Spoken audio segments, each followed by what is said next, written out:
வணக்கம். ஆகாஷவாணி மாநில செய்திகள் வாசிப்பவர் பானுமதி ஸ்ரீனிவாசன். தலைப்புச் செய்திகள். நீர் மேலாண்மைக்கான மக்கள் இயக்கத்தை பிரதமர் திரு நரேந்திர மோடி குஜராத் மாநிலம் சூரத்தில் இன்று தொடங்கி வைத்தார். நாட்டில் துறைமுகங்களை விரிவுபடுத்தி வர்த்தகத்தை மேம்படுத்துவதற்கான நடவடிக்கைகள் மேற்கொள்ளப்படுவதாக மத்திய அமைச்சர் திரு பியூஷ் கோயல் கூறியுள்ளார். தமிழ்நாட்டில் 850 கோடி ரூபாய் முதலீட்டில் 3 அமெரிக்க நிறுவனங்கள் தொழில் தொடங்குவதற்கான ஒப்பந்தத்தில் முதலமைச்சர் திரு மு க ஸ்டாலின் கையெழுத்திட்டுள்ளார். மக்களுடன் முதல்வர் திட்ட முகாமில் பெறப்படும் மனுக்களுக்கு விரைந்து தீர்வு காணப்படுவதாக தமிழக உயர்கல்வித்துறை அமைச்சர் திரு பொன்முடி கூறியுள்ளார். பாரிஸில் நடைபெறும் பாராலிம்பிக் மகளிர் 67 கிலோ பளுதூக்கும் போட்டியின் இறுதி சுற்றில் கஸ்தூரி ராஜாமணி இன்று களமிறங்குகிறார். இனி விரிவான செய்திகள். நீர்வள மேலாண்மை மற்றும் நீடித்த நீர் பாதுகாப்பிற்கான ஜல் சஞ்சய் ஜல் பாகிரதி திட்டத்தை பிரதமர் திரு நரேந்திர மோடி குஜராத் மாநிலம் சூரத்தில் காணொலி மூலம் இன்று தொடங்கி வைத்தார். பிரதமரின் நீர்வள திட்டத்தின் கீழ் மழைநீர் சேகரிப்பு, நீர் பாதுகாப்பு மற்றும் எதிர்கால பாசன தேவைகளுக்கு தண்ணீரை பயன்படுத்தும் வகையில் மக்கள் இயக்கமாக இத்திட்டம் செயல்படுத்தப்படுகிறது. பொதுமக்கள், உள்ளாட்சி அமைப்புகள், பெருநிறுவனங்களின் சமூக பாதுகாப்பு திட்டத்தின் கீழ் 24,000த்திற்கும் அதிகமான மழைநீர் சேமிப்பு அமைப்புகள் நிறுவப்பட்டு நீர் மேலாண்மை உறுதி செய்யப்படும். இந்தியாவின் கிழக்கு நோக்கிய கொள்கைக்கு பிரதமர் திரு நரேந்திர மோடியின் புருனே, சிங்கப்பூர் பயணம் மேலும் வலு சேர்த்துள்ளதாக மத்திய வெளியுறவுத்துறை அமைச்சர் டாக்டர் எஸ். ஜெய்சங்கர் தெரிவித்துள்ளார். இந்நாடுகளுடனான பரஸ்பர நல்லுறவை மேம்படுத்துவதுடன் குறிப்பாக மின் குறைக்கடத்தி உற்பத்தி பிரிவில் நவீன தொழில்நுட்பம் மற்றும் இருதரப்பு ஒத்துழைப்பிற்கான ஒப்பந்தங்கள் கையெழுத்தானதாகவும் அவர் கூறினார். லெபனான், துனிஷியா உள்ளிட்ட மத்திய தரைக்கடல் நாடுகளுடன் வர்த்தகத்தை மேம்படுத்துவதன் அவசியத்தை மத்திய வர்த்தக தொழில்துறை அமைச்சர் திரு பியூஷ் கோயல் வலியுறுத்தியுள்ளார். இந்திய மத்திய தரைக்கடல் நாடுகள் வர்த்தக மாநாடு 2024 புதுதில்லியில் இன்று தொடங்கி வைத்து பேசிய அவர், உலகளாவிய வர்த்தகத்தில் இந்நாடுகள் முக்கிய பங்கு வகிப்பதாக கூறினார். இந்நாடுகளின் உற்பத்தி பொருட்கள் மற்றும் சுற்றுலாவிற்கு இந்தியாவில் மிகச்சிறந்த வாய்ப்புகள் உள்ளதாகவும் அமைச்சர் கூறினார். நாட்டில் உள்ள துறைமுகங்களை விரிவுபடுத்தி வர்த்தக நடவடிக்கைகளை அதிகரிக்கும் முயற்சிகள் மேற்கொள்ளப்பட்டு வருவதாக கூறிய திரு பியூஷ் கோயல், இளையோருக்கு சிறப்பான எதிர்காலத்தை உருவாக்கி தருவதில் மத்திய அரசு உறுதி பூண்டுள்ளதாக கூறினார். அரசின் பல்வேறு நடவடிக்கைகளால் நாட்டின் உற்பத்தி துறை மிகச்சிறந்த வளர்ச்சி அடைந்து வருவதாகவும் அமைச்சர் தெரிவித்தார். இந்தியா, ஜப்பான் இடையே ரயில்வே துறையில் ஒத்துழைப்பை அதிகரித்து பொருளாதார வளர்ச்சியை அதிகரிப்பது தொடர்பாக மத்திய ரயில்வே அமைச்சர் திரு அஸ்வினி வைஷ்ணவ் ஆலோசனை மேற்கொண்டார். ஜப்பானில் அரசுமுறை பயணம் மேற்கொண்டுள்ள அவர் டோக்கியோவில் அந்நாட்டு தொழில்நுட்பத்துறை அமைச்சருடன் இரு நாடுகளுக்கிடையே நிலம், கட்டுமானம், போக்குவரத்து மற்றும் சுற்றுலாவை மேம்படுத்துவது தொடர்பான ஆக்கப்பூர்வமான ஆலோசனைகளை மேற்கொண்டார். நாட்டில் பொருளாதாரத்தில் பின்தங்கிய வகுப்பினர் தேசிய கல்வி உதவித்தொகை பெற வரும் 30ஆம் தேதி வரை விண்ணப்பிக்கலாம் என மத்திய கல்வி அமைச்சகம் தெரிவித்துள்ளது.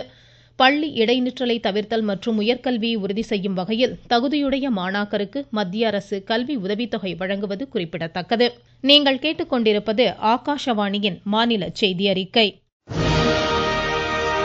புதிய குற்றவியல் சட்டங்களின் சிறப்பம்சங்கள். முதல் தகவல் அறிக்கையை எல்லை வரையறையின்றி எந்த ஒரு காவல் நிலையத்திலும் பதிவு செய்யும் வசதி, 6 வகை சிறிய குற்றங்களுக்கு தண்டனையாக சமூக சேவை, பெண் குழந்தைகளுக்கு எதிரான பாலியல் வன்கொடுமைகளில் ஈடுபடுவோருக்கு ஆயுள் தண்டனை அல்லது மரண தண்டனை விதிப்பதற்கான பிரிவுகள், டிஜிட்டல் ஆவணங்களை சாட்சியங்களாக சேர்த்துக் கொள்ளுதல் ஆகியவற்றிற்கு வகை செய்யப்பட்டுள்ளது. தமிழ்நாட்டில் 2030ஆம் ஆண்டிற்குள் $1 டிரில்லியன் அமெரிக்க பொருளாதார இலக்கை எட்டுவதற்கான பல்வேறு முன்னெடுப்புகளை அரசு மேற்கொண்டு வருவதாக முதலமைச்சர் திரு மு க ஸ்டாலின் தெரிவித்துள்ளார். தமது அமெரிக்க பயணத்தின் ஒரு பகுதியாக சிகாகோவில் 3 நிறுவனங்களுடன் 850 கோடி ரூபாய் முதலீட்டிற்கான புரிந்துணர்வு ஒப்பந்தங்கள் இன்று கையெழுத்திடப்பட்டதாகவும் அவர் கூறினார். அமெரிக்க நிறுவனங்களின் முதலீடுகள் மூலம் தமிழகத்தில் உலகத்தரத்திலான உள்கட்டமைப்பு வசதிகளுடன் தொழில் பூங்காக்கள், ஆராய்ச்சி மேம்பாட்டிற்கான புத்தாக்க திட்டங்கள், திறன் மேம்பாட்டு மையங்கள் ஏற்படுத்தப்பட்டு ஆயிரக்கணக்கான இளையோருக்கு வேலைவாய்ப்பு உறுதி செய்யப்படுவதாகவும் அவர் கூறினார். இதனிடையே சமூக வலைதளத்தில் முதலமைச்சர் வெளியிட்ட செய்தியில், மாணவர்கள் எதிர்கால சவால்களை தன்னம்பிக்கையுடன் எதிர்கொண்டு அறிவாற்றலை கூர்மைப்படுத்திக் கொள்ள வேண்டியதன் அவசியத்தை வலியுறுத்தினார். அறிவியல் முன்னேற்றத்திற்கான நடவடிக்கைகளை துறைசார் வல்லுநர்கள் மேற்கொள்ள வேண்டும் என்றும் அவர் குறிப்பிட்டுள்ளார். இலங்கை சிறையில் உள்ள தமிழக மீனவர்களை விடுவிக்க விரைந்து நடவடிக்கை எடுக்குமாறும் முதலமைச்சர் மத்திய அரசை வலியுறுத்தியுள்ளார். இது தொடர்பாக வெளியுறவுத்துறை அமைச்சர் டாக்டர் எஸ். ஜெய்சங்கருக்கு அவர் எழுதிய கடிதத்தில் மீனவர்களின் அபராத தொகையை தள்ளுபடி செய்து அவர்களது படகுகளையும் விடுவிக்க வேண்டும் என்றார். இலங்கை கடற்படையினரால் தமிழக மீனவர்கள் அடிக்கடி கைது செய்யப்படுவது அவர்களின் வாழ்வாதாரத்தை பாதிப்பதாகவும் முதலமைச்சர் குறிப்பிட்டுள்ளார். தமிழகத்தில் மக்களுடன் முதல்வர் திட்ட முகாமில் பெறப்படும் மனுக்களுக்கு விரைந்து தீர்வு காணப்படுவதாக உயர்கல்வித்துறை அமைச்சர் திரு பொன்முடி கூறியுள்ளார். விழுப்புரம் மாவட்டம் பில்லூர் கிராமத்தில் இம்முகாமில் இன்று பயனாளிகளுக்கு நலத்திட்ட உதவிகளை வழங்கி பேசிய அமைச்சர் குடும்ப அட்டை, பட்டா மாறுதல், வங்கிக் கணக்கு தொடர்பான பல்வேறு மனுக்களுக்கு தீர்வு காணப்பட்டதாக தெரிவித்தார். மாவட்டத்தில் இதுவரை 85 இடங்களில் மக்களுடன் முதல்வர் திட்ட முகாம்கள் நடைபெற்றதாகவும் கூறினார். விநாயகர் சதுர்த்தி விழா நாளை கொண்டாடப்படும் நிலையில் தமிழகத்தின் பல்வேறு மாவட்டங்களில் விநாயகர் சிலை தயாரிக்கும் பணிகள் மும்முரமாக நடைபெற்று வருகின்றன. சுற்றுச்சூழலுக்கு மாசு ஏற்படுத்தாத வகையில் களிமண் மற்றும் காகித கூழால் தயாரிக்கப்படும் விநாயகர் சிலைகள் தமிழகம் மட்டுமல்லாமல் அண்டை மாநிலங்களுக்கும் ஏற்றுமதி செய்யப்படுகிறது. விநாயகர் சதுர்த்தியை ஒட்டி மாநிலத்தில் பாதுகாப்பு ஏற்பாடுகள் பலப்படுத்தப்பட்டுள்ளதுடன் பொது இடங்களில் விநாயகர் சிலைகளை வைப்பதற்கான வழிகாட்டு நெறிமுறைகளும் வெளியிடப்பட்டுள்ளன.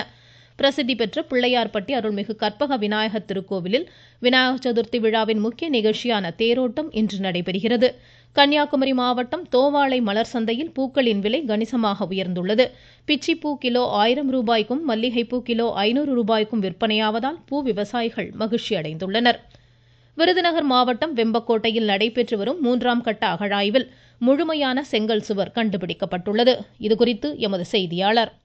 விருதுநகர் மாவட்டம் வெம்பக்கோட்டையை அடுத்த விஜய கரிசல் குளத்தில் மேட்டுக்காடு பகுதியில் 3ஆம் கட்ட அகழாய்வு பணி நடைபெறுகிறது. முன்னதாக சூது பவளமணி, கண்ணாடி மணிகள், கல்மணிகள் உள்ளிட்ட 1700க்கும் மேற்பட்ட பொருட்கள் கண்டறியப்பட்டுள்ளன. இதுவரை நடைபெற்ற 2 கட்ட அகழாய்வில் சிதைந்த நிலையில் செங்கல் சுவர் கண்டுபிடிக்கப்பட்ட நிலையில் தற்போது முழுமையான செங்கல் சுவர் கிடைத்துள்ளது. இதன் மூலம் முன்னோர்கள் இந்த பகுதியில் வாழ்ந்ததற்கான அடையாளமும், இந்த முழுமையான சுவர் குடியிருப்பாகவோ அல்லது தொழிற்கூடமாகவோ இருக்கலாம் எனவும் தொல்லியல் துறையினர் தெரிவிக்கின்றனர். விருதுநகர் செய்தியாளர் தா. கமலக்கண்ணன். தேசிய ஊட்டச்சத்து மாத கொண்டாட்டங்களின் ஒரு பகுதியாக ஈரோடு திண்டலில் பள்ளி மாணாக்கர் பங்கேற்ற சிறுதானிய விழிப்புணர்வு பேரணி இன்று நடைபெற்றது. திண்டுக்கல்லில் தேசிய ஊட்டச்சத்து வாரம் குறித்து தாடிக்கொம்பு ஆரம்ப சுகாதார நிலைய சித்த மருத்துவர் யவனராணி தெரிவிக்கையில், நம்முடைய உடல் ஆரோக்கியத்தில் ஊட்டச்சத்துக்கள் மிகவும் முக்கிய பங்கு வகிக்கிறது. எனவே ஊட்டச்சத்து நிறைந்த உணவுகளை மக்கள் தங்கள் உணவில் சேர்த்துக்கொண்டு ஆரோக்கியமான வாழ்வை பெற இந்த விழிப்புணர்வு நாள் அனுசரிக்கப்படுகிறது. நம்ம உணவுல சரிவிகித உணவு நம்ம எடுத்துக்கணும். மாவுச்சத்து, புரதச்சத்து, கொழுப்பு, உயிர்ச்சத்து, தாது பொருட்கள் இவையெல்லாம் நம்ம உணவுல அன்றாட தேவைக்கானதை நாம அந்த உணவுல எடுத்துக்கணும் அப்படின்றதுதான் சரிவிகித உணவு. இதை நாம எடுத்துக்கும் போதுதான் உடல் ஆரோக்கியமா இருக்கும். மதுரை அருள்மிகு மீனாட்சி சுந்தரேஸ்வரர் திருக்கோவிலில் நடைபெறும் ஆவணி மூல திருவிழாவில் இன்று நாரைக்கு முக்தி அளித்த லீலை நடைபெறுகிறது. இதுகுறித்து எமது செய்தியாளர். மதுரை அருள்மிகு மீனாட்சி சுந்தரேஸ்வரர் திருக்கோவிலில் ஆவணி மூல திருவிழா நடைபெற்று வருகிறது. விழாவை ஒட்டி சிவபெருமானின் திருவிளையாடல்களை எடுத்துக் கூறும் வகையில் கருங்குருவிக்கு உபதேசம், நாரைக்கு முக்தி கொடுத்தல், மாணிக்கம் பெற்றது, தருமிக்கு பொற்கிளி அளித்தது என சிவபெருமானின் திருவிளையாடல்கள் நடத்தப்பட்டு சுவாமி வீதி உலா வரும் நிகழ்வும் நடைபெறுகிறது. விழாவின் முத்தாய்ப்பாக வரும் 11ஆம் தேதி இரவு அருள்மிகு சுந்தரேஸ்வரருக்கு பட்டாபிஷேகமும் 13ஆம் தேதி பிட்டுக்கு மண் சுமந்த லீலையும் நடைபெறுகிறது. விழா ஏற்பாடுகள் கோவில் நிர்வாகம் சார்பில் சிறப்பாக செய்யப்பட்டு வருகிறது. மதுரையிலிருந்து எஸ். ரகுராஜா. திருப்பத்தூர் மாவட்டத்தில் தொலைதூர கிராமங்களில் கால்நடை மருத்துவ ஊர்திகள் தினம்தோறும் காலை 8 மணி முதல் பிற்பகல் 2 மணி வரை குறிப்பிட்ட வழித்தடங்களில் இயக்கப்படுவதாக ஆட்சித்தலைவர் திரு தர்பகராஜ் தெரிவித்துள்ளார். கால்நடை வளர்ப்போர் இவ்வாய்ப்பை பயன்படுத்திக் கொள்ளுமாறும் அவர் அறிவுறுத்தினார். புதுக்கோட்டை மாவட்டத்தில் காலநிலை மாற்ற இயக்கக்குழு தொழில்நுட்ப உதவியாளர் பணிக்கு வரும் 18ஆம் தேதிக்குள் விண்ணப்பிக்கலாம். காவிரி நீர்பிடிப்பு பகுதிகளில் மீண்டும் கனமழை காரணமாக கபினி, கிருஷ்ணராஜசாகர் அணைகளிலிருந்து 21,000 கன அடி தண்ணீர் காவிரியில் திறந்துவிடப்படுகிறது. வங்கக்கடலில் உருவான காற்றழுத்த தாழ்வு பகுதி வடக்கு வங்கக்கடல் பகுதியில் நிலவுவதாக சென்னை வானிலை ஆய்வு மையம் தெரிவித்துள்ளது. இது வரும் 9ஆம் தேதி காற்றழுத்த தாழ்வு மண்டலமாக வலுப்பெறக்கூடும் என்றும் இம்மையம் கூறியுள்ளது. பாரிஸில் நடைபெறும் பாராலிம்பிக் ஈட்டியெறிதல் இறுதி ஆட்டத்தில் ஆடவர் பிரிவில் இந்தியாவின் தீபேஷ் குமாரும் மகளிர் பிரிவில் பாவனா பென் சௌத்ரியும் இன்று களமிறங்குகின்றனர். ஆடவர் உயரம் தாண்டுதலில் பிரவீன்குமாரும் மகளிர் 67 கிலோ பளுதூக்கும் இறுதிப் போட்டியில் கஸ்தூரி ராஜாமணியும் பங்கேற்கின்றனர். மீண்டும் தலைப்புச் செய்திகள். நீர் மேலாண்மைக்கான மக்கள் இயக்கத்தை பிரதமர் திரு நரேந்திர மோடி குஜராத் மாநிலம் சூரத்தில் இன்று தொடங்கி வைத்தார். நாட்டில் துறைமுகங்களை விரிவுபடுத்தி வர்த்தகத்தை மேம்படுத்துவதற்கான நடவடிக்கைகள் மேற்கொள்ளப்படுவதாக மத்திய அமைச்சர் திரு பியூஷ் கோயல் கூறியுள்ளார். தமிழ்நாட்டில் 850 கோடி ரூபாய் முதலீட்டில் 3 அமெரிக்க நிறுவனங்கள் தொழில் தொடங்குவதற்கான ஒப்பந்தத்தில் முதலமைச்சர் திரு மு.க. ஸ்டாலின் கையெழுத்திட்டுள்ளார். மக்களுடன் முதல்வர் திட்ட முகாமில் பெறப்படும் மனுக்களுக்கு விரைந்து தீர்வு காணப்படுவதாக உயர்கல்வித்துறை அமைச்சர் திரு பொன்முடி கூறியுள்ளார். பாரிஸில் நடைபெறும் பாராலிம்பிக் மகளிர் 67 கிலோ பளுதூக்கும் போட்டியின் இறுதி சுற்றில் கஸ்தூரி ராஜாமணி இன்று களமிறங்குகிறார். இத்துடன் இந்த செய்தியறிக்கை முடிவடைந்தது.